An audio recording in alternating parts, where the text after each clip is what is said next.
Michael, thank you, sir, for taking the time to be with us today. I'm super excited to chat to you, learn a little bit about your background, what got you to this point, and to see, what excites you about the future. So, firstly, so grateful for you making some space for us, and welcome aboard. Yeah, Garvin, thank you for having me. It's an honor to be here. As you might know, I don't know if you know or not, but you are one of my most valued clients. So I really appreciate you guys taking the time to have me on. Hopefully, I can impart some value onto people who are watching the show. Amazing, amazing. Thank you so much, Michael. Super stuff. Well, you know what? We'll jump straight into it and go as far back as we possibly can. I would love to ask a little bit about where you grew up, what life was like, and kind of, your childhood and adolescent years and how that all looked. All right. I was born in Louisville, Kentucky. And growing up, my mother was a very young person when she had me.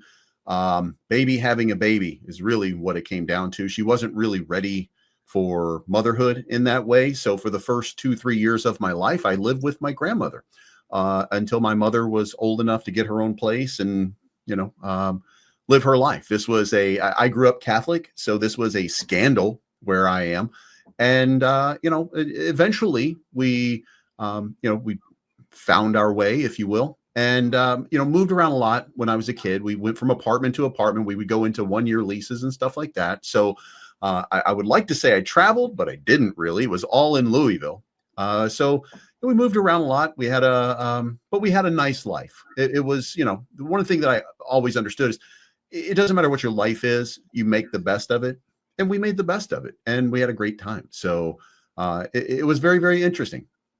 Fantastic, fantastic. I mean, there's no doubt about it. It sounds like your mother and grandparents were definitely a big part of your growing up. There's, undoubtedly they had a big inspiration on molding at that stage. And then as you kind of went into your teenage years, talk to me a little bit about what life was like. What were you into? Were you into sports? You're clearly a very, very sharp, fit guy. Was that something at that point that you were involved with? My uncle was a professional wrestler, and I used to go to professional wrestling every Tuesday night, with my dream always being that I wanted to one day become a professional wrestler. Wow. But it hurts a lot, and it was just not for me at that point. I tried out for the Chicago Cubs. I tried out for the Chicago White Sox. I was an all-star in baseball. I played football. I was a linebacker in football. I was a fullback in football. So, I was a very athletic kid. And what never really bit me the right way, that never really got me into it. But wrestling was the thing that kind of had me motivated. Just didn't motivate me into getting hurt every day. It motivated me to get into the gym. And then when I got into the gym, I was in high school, I was the guy who was wide as the door, but very, very thin. I had a huge upper body, but I was a thin guy. So I just wanted to fill the whole body out. So at a young age, I got into the gym, started working out. The muscles started to just kind of pour on. I moved to Fort Lauderdale, Florida when I was younger, and, just continued to bodybuild to the point that I was 250 pounds, feeling really good about myself. Then through time, had a kid at about 28 years old. And because he was born, because I was, at that time, I only had so many hours. I was working as the operations manager for a company. It was a collection agency. And because it took so much of my time, something had to give. And working out is what I gave up and didn't resume it until, about 10 years ago. Okay, amazing, amazing. So you were, relatively young as a father, but you had that early responsibility alongside coming from like a very athletic background. I guess it screams to me that you had discipline all throughout those years, probably in your teens, your 20s, no doubt about it, being so competent in so many sports. You were obviously very sharp with, there's a lot around that, even just in terms of attendance, in terms of travel, in terms of keeping yourself organized. That itself is, I guess, some good building blocks that led us into your 30s. So talk us through kind of your 30s then, and maybe a little bit more up to, I guess, now, or rather when you started getting involved in or aware of crypto, and what was that first point where you heard about it and what life was like for you then? Yeah, great question. Into my 30s, I got promoted by the company that I worked for. I'd been working for the company since I was a kid. I got promoted. I got moved to Cleveland, Ohio. That took me on just a completely different path. I stayed there for about 5 years. That office eventually closed, and my options were very, very limited at that time because there was no promotion in the line. There was just a lateral transfer, and my lateral transfer was Vancouver, Canada, or Mumbai, India. There is no way I'm going to either one of those. So I took the separation from the company and I moved to Chicago, Illinois, where I became the vice president of a different collection agency, which was my passion. I was doing collections. So I became the vice president of a collection agency. And in the middle of that, one day I had heard about Bitcoin. I had heard what was going on. And I'm a neophyte when it came down to it. I didn't get in until 2020, 2021.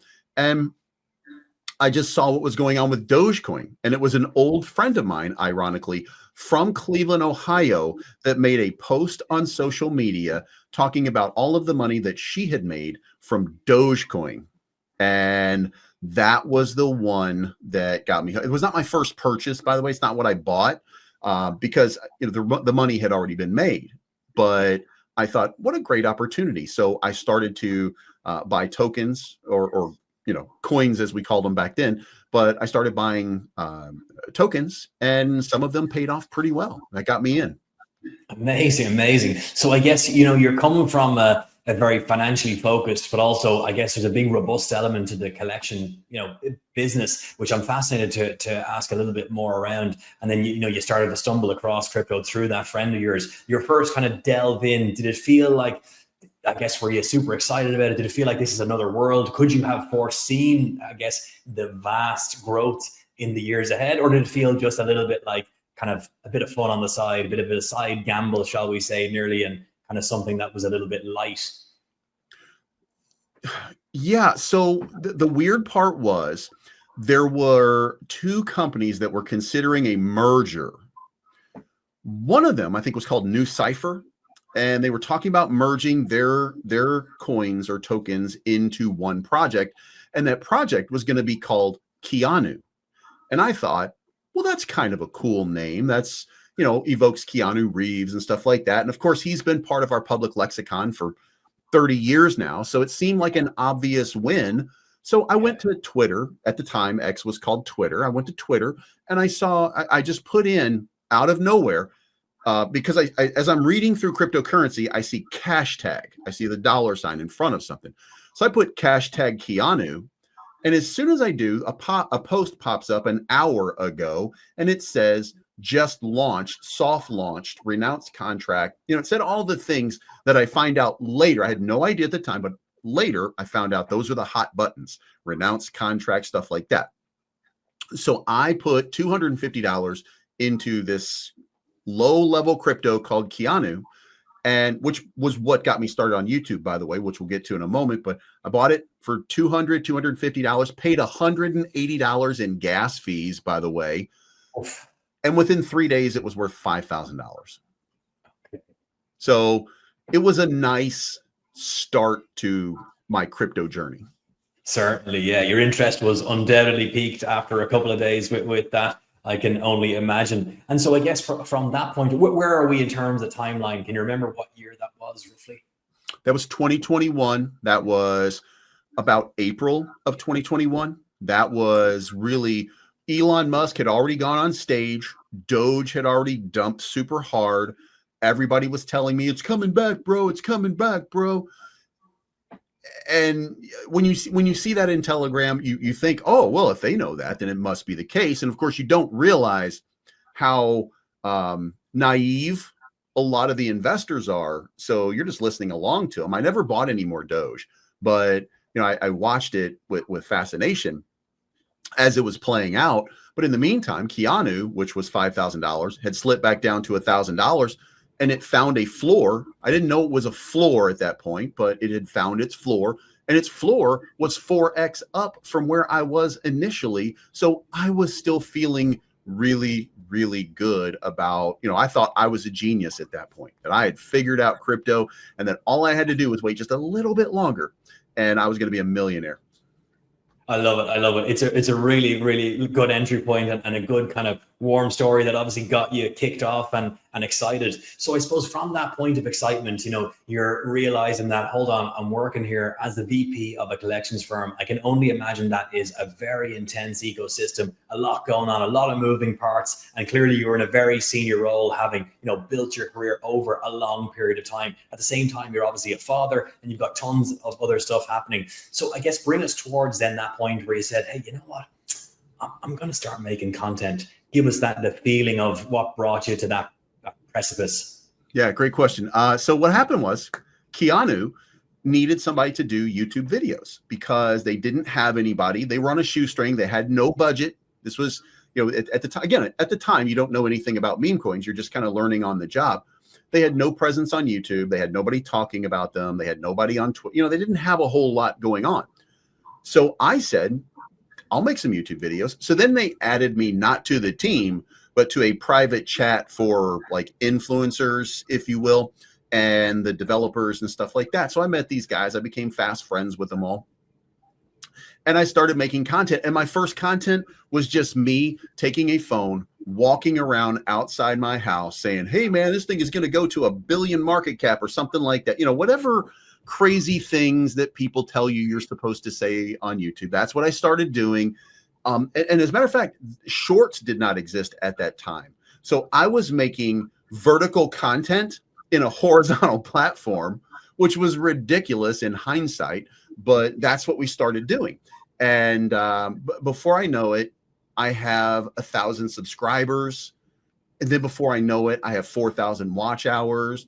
And then before I know it, I'm monetized. And then at that point, I realize there's no money in Keanu.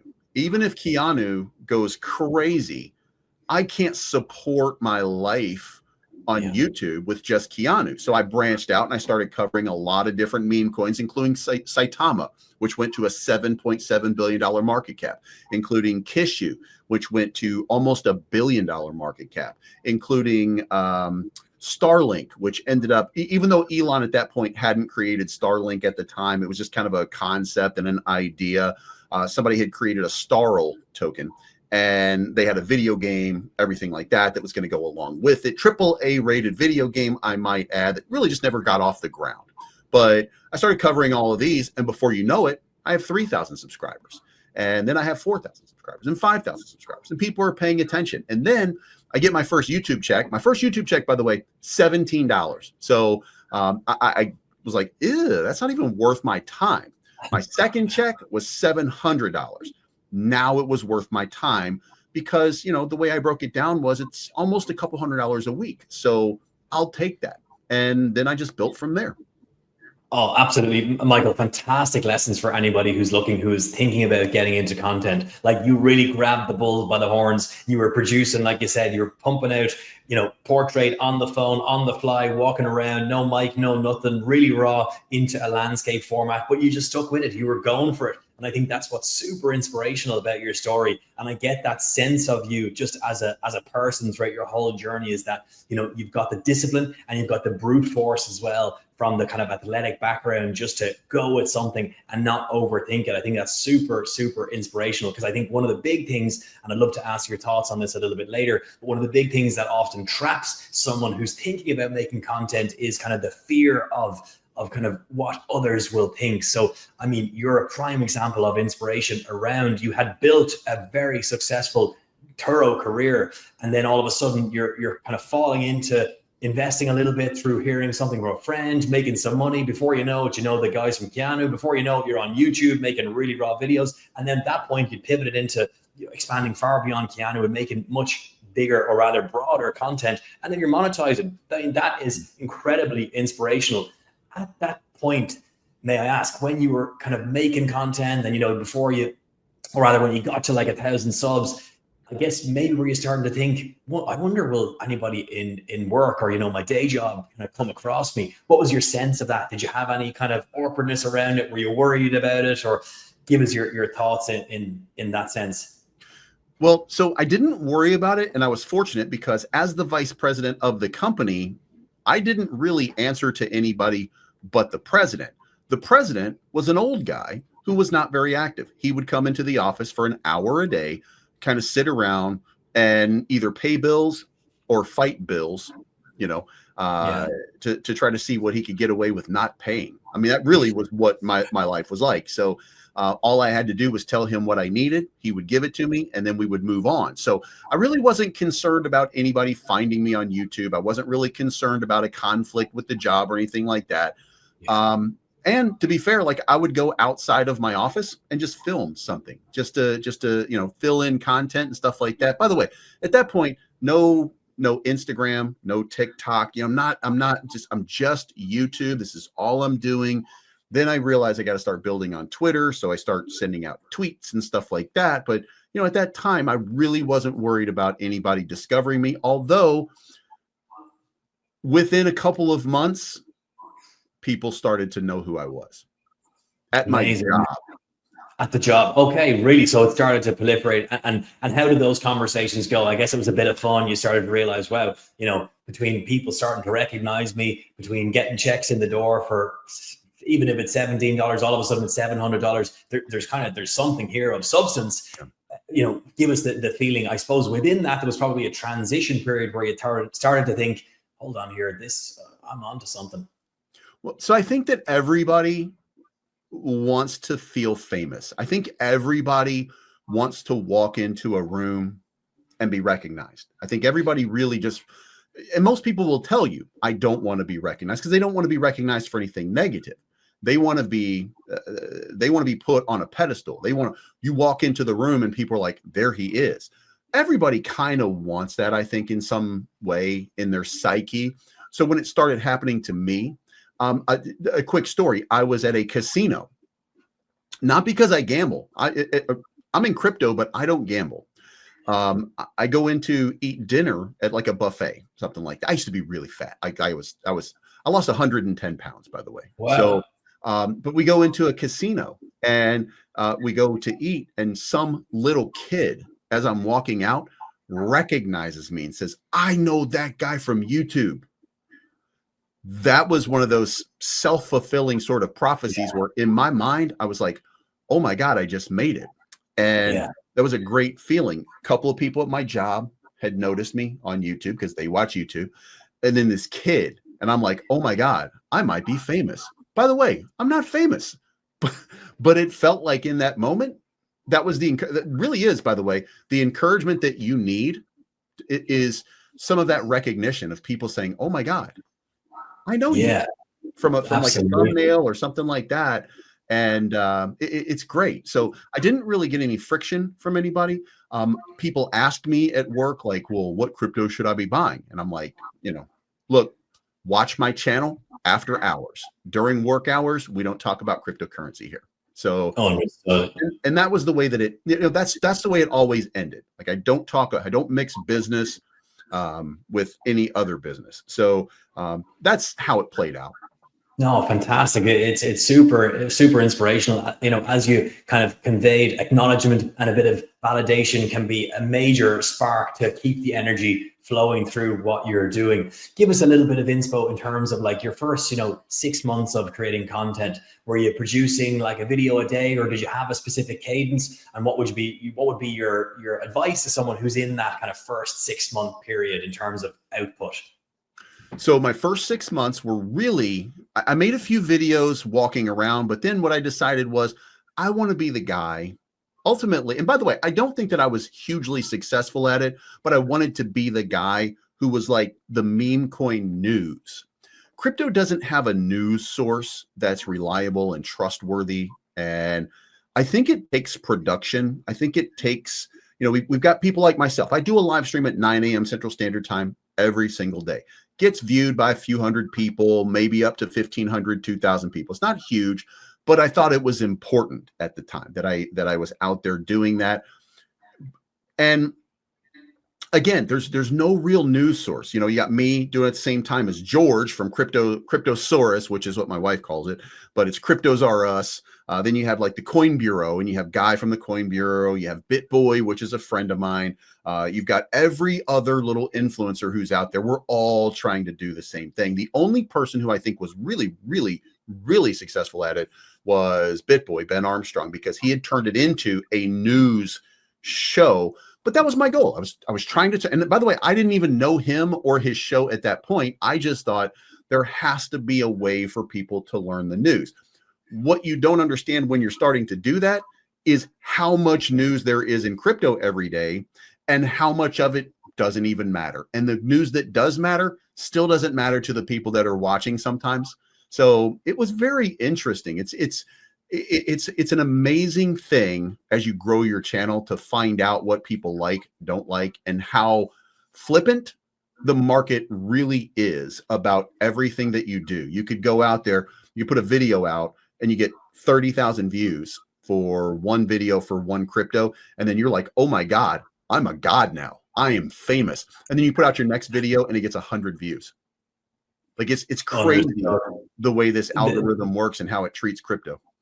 The volatility, absolutely, both in views and arguably maybe at the time, especially in the market. So I guess what I'm hearing from what you did was really you gave yourself a framework to work within. You decided that you were going to produce a news, I guess, channel every morning. That was the kind of the format. Would you recommend that to somebody rather than just trying to randomly spin wheels? Is to give yourself some sort of rigidity, and within that rigidity be creative? Obviously that's kind of something that it sounds like was what got you started. Yeah, I think the summary to it is experiment. Do learn. Behind me right now, if I turn this off, it's just a screen. It's just a green screen. That's all it is. But nobody's attracted to purple and blue behind me. This is just a flare that you add on so that your presentation looks a little bit better than the next person. Yeah. None of that matters. What people care about is they care about you, and are you entertaining? Do you have hooks to what you're saying? Are you getting people engaged? Are you, one of the most important things for anybody who's trying to get into YouTube, it's very, very simple. Number one, you need to get people motivated to hit the like button, not because you tell them to hit the like button, but because they like the content. Number one. Number two, you want to get them to share that content with other people. Again, not because you tell them to share the content, but because they want to share the content. And by the way, YouTube is very good about figuring that out. If you're saying hit that like button, it doesn't count as much as people just randomly hitting the like button. Also, you have to have something topical that causes people to want to listen to you for an extended period of time, because YouTube will reward you for the time people are listening to your content versus the amount of time. And then finally, you want a thumbnail that's attractive, that makes people say, okay, now I got to see what this is all about. Then you got to click, then you click on the thumbnail because that's what they're looking at. They see your video start up. If your video sucks when you start up and you're not asking a question, you're not getting a call to action, you're not giving them a hook, you're not giving them anything, then guess what? They're moving on to the next one because you didn't entertain them. That might work in the short term, might bring you in a few new subscribers, but you have to do those things. You have to get that like button hit. You got to get that shared button hit. By the way, if they hit the dislike button, it works the same way as the like button. So if anybody's worried about their dislikes, don't. Likes, dislikes, none of that matters. What matters is your click-through rate, the amount of time people stay, because YouTube wants you to stay on the platform as long as possible. So you work those things into what you're doing and your channel grows. Oh, fantastic, Michael. Absolute gems of wisdom there. Fantastic stuff. And I think this is such good value for someone who is looking or is online and wants to install some of the, I love how you bullet pointed them as well, install some of these tips into what they're doing. I have to ask, because of everybody that we've spoken to, I guess your tonality, your vocals are so smooth. Have you always been such a natural communicator, like going way back into your prior career? Did you feel confident in front of a group? Were you always a natural orator, or is this something that you've refined over time? Taking it back to the beginning, at 18 years old, I got a job. Really, I've only had 2 jobs really in my life. Now I went through from 16 to 17. I had worked at Wendy's for 5 days, worked at a bowling alley for 2 months. There were little things. My first career was collections. It's always been what I've done. So at 18 years old, I got this job, and it just required me to sit at a desk and call people up. That was it. However, I was only okay at it. I was the guy who did everything the right way, but there were other people which we call BS artists, that were really good at collecting a lot of money. Okay. They were able to schmooze people, is another word that they used. And what I did was that caused me to end up in the management channel, which is where at 20 years old, after 2 years with the company, they promoted me to what they called a collections manager, which meant that I had 10 to 12 people that I was responsible for. I had my own unit of people that I monitored, surveyed, and, you know, coached along. And that gave me the ability to work on oration and talking to people and trying to explain things in a simple way. And because I've been doing that my whole life, basically, when I got into YouTube and crypto and stuff like that, it became a little bit easier for me to just talk to a camera or to talk to people. I always just imagine, what if this is a room full of people? And I treat it like a room full of people, and that's the way I talk. Fantastic. Yeah, really good. I love hearing the tapestry of how that all kind of wove together, right back from when you were smashing the phones at the very beginning and then moving into management and kind of refining your communication skills. It's a fantastic example of how prior career experience can come into helping you today. And I think everybody within their own background has some little tidbit that they can help, or rather bring to help themselves as they go into the world of content creation. So I guess then after, I suppose, a year or so, can you recall roughly where your subscriber count was and how you were feeling about things? After a year, my subscriber count was about 10,000. And one of my checks from YouTube for a couple months in a row was like $2,700, $2,800. Now, they're never huge, by the way. Most of the money that you make in cryptocurrency comes from things that you guys do, like partnering up and producing content for people who need content produced, so that they can then use those videos for whatever they want to use them for. You put it on your channel, and then they just have access to it. So, you know, really, that's where the money, the real money, comes from. And so, you know, but at that point, I mean, if you just consider, I don't consider $2,800 to be a lot of money, but that's about $700 a week. That's not horrible. I mean, you know, I mean, it's certainly better than minimum wage in the United States, you know. It's not, again, you know, you'll never pay your bills with that, but it gives you something to supplement your current income with, and it gives you just extra money. So if you can continue to build, you know, by the way, when you're doing it in crypto, something for any crypto YouTuber, if you decide that this is what you're going to do, there's going to be ups, there's going to be downs. There's going to be months where you make 3,000. There's going to be months when you make 300, because people tune you out when crypto market dips. When you get into the bearish portion of the market, the people that pay attention to you will stop paying attention to you for a little while. Yeah, fantastic advice. Exactly. For someone who's looking at the crypto niche, be prepared for the ups and downs. And I think it's really, really inspirational the way, you know, you speak about that revenue that was coming in, even though it might not be rocking anyone's world per se, but at least it gives a little bit of oxygen towards kind of keeping the inspiration and the motivation to keep kind of moving forward. So I guess fast forward to here we are in 2025, racing quickly towards the tail end of it. What's your feeling on everything that you're doing with the channel? Do you see yourself producing content for the next foreseeable years ahead, or what's your vision for where you want to go with things? To be honest with you, this is what I love to do. Like, I really like to produce content. I really like to do this stuff.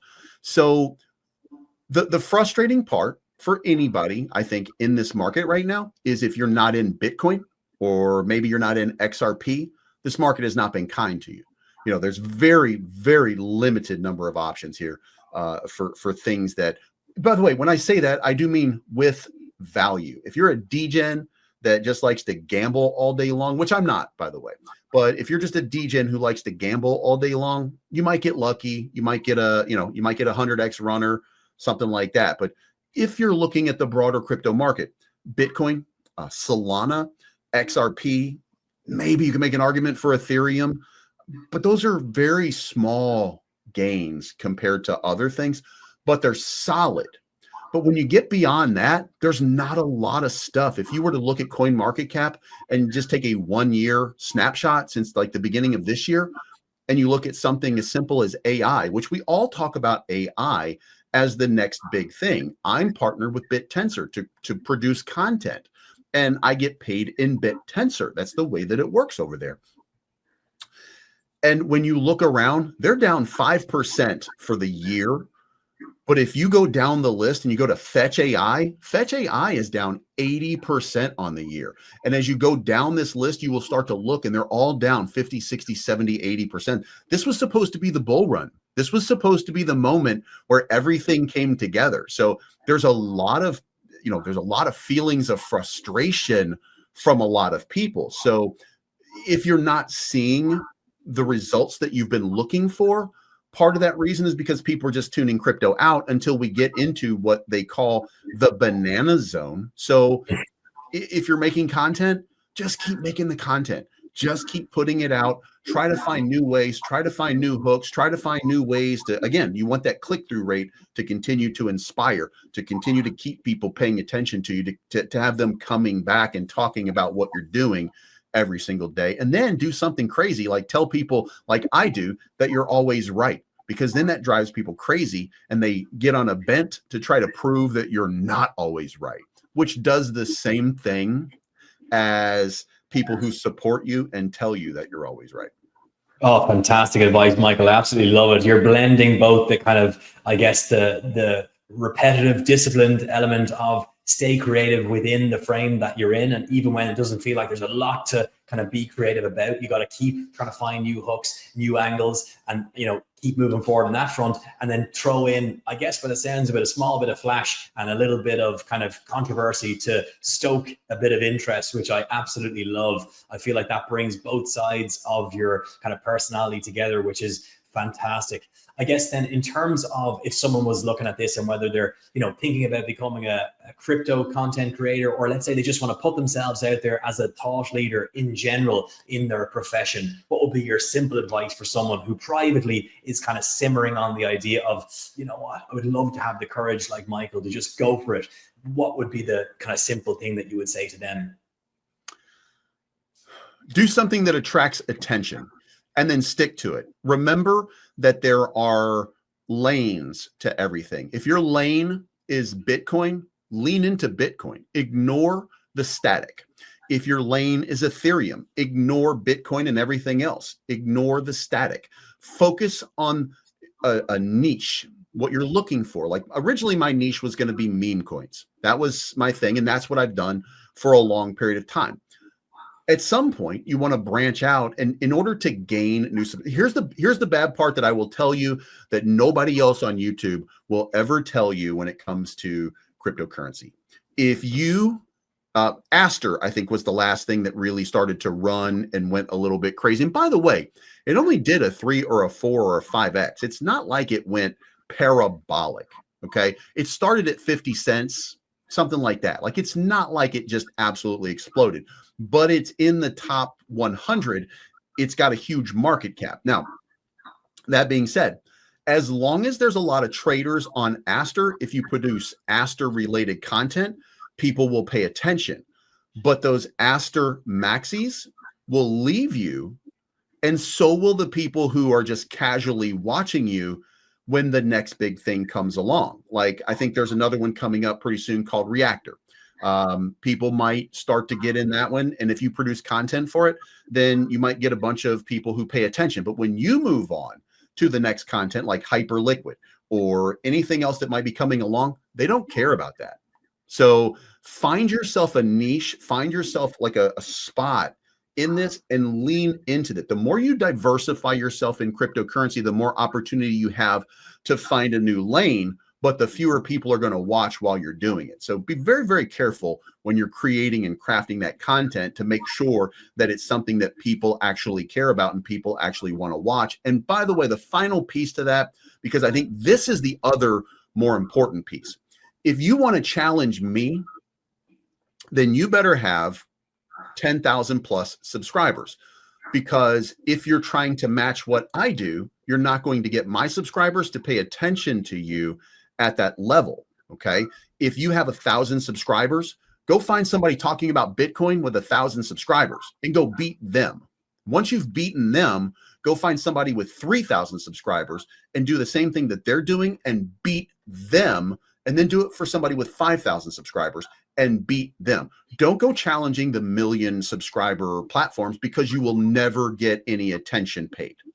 You have to build your way into an algorithm. First video might get a few views. Second video might get a few more. The third video might get almost 0 views. The fourth video might be the one that breaks out and people start to pay attention. But remember, people are fickle and they will move on when the next hot thing shows up. So just be very careful when you're creating your content and try to focus on a specific thing. And when you're branching out, remember, it doesn't last. When you bring in new Bitcoin people who watch, you better provide Bitcoin content or they're not going to watch you. It's not about you. It's never about you. It's always about the content. It's always about that. If I can present it in a good way, great. If I can't present it in a good way, again, it's not going to, what I do is probably not going to have too much bearing. It's going to be about the content that you produce. Oh, Michael, absolutely phenomenal. There's a universe of learning in those last couple of minutes in terms of what you shared with us, in terms of getting attention, picking a lane, sticking with it, and then also just making sure that you're working your way up the ladder, not trying to make yourself out or mimic content from someone who has 1 million subscribers. You know, work your way up from a couple of hundred, 1,000, couple of thousand, and then go up through the ladder from there. I think that is fascinating advice. And then preparing for the fact that, like you said, the audience is fickle. So don't be shocked when things kind of alternate. Michael, I'm so grateful for the time. There's so much wisdom in everything that you've shared. You're a true inspiration, going right back from your background into, you know, from growing up into sports athletics, into the collections business, and then having the bravery just to throw yourself out there, even with a super raw, you know, I suppose, initial entry point into YouTube, but staying consistent over time. And then really the advice you've shared is so unique. It's not anything that's come up on any other conversation that I've had with any other creator. And I think there's such wisdom to repeat and rinse through what you've just shared with us over the last 4 or 5 minutes, especially, but overall in the last 30 plus minutes, it's all good stuff. So Michael, massively grateful for the time. I know how valuable it is. I'm super excited to maybe chat to you again in 12 months and see what your thoughts are on everything. But again, thank you so much for making some space for us here today. Yeah, Garvin, I appreciate you having me on. As I told you before, you guys are you're one of my favorite clients, to be frank. You produce projects that are good. When I do a video, and by the way, for those of you that don't know, some of these projects are just going to fail because they're not very good. There's always going to be projects that succeed, fail. Some of it's going to be marketing. Some of it's just going to be the name's not right. Some of it's going to be that the team dumps. There's always going to be problems.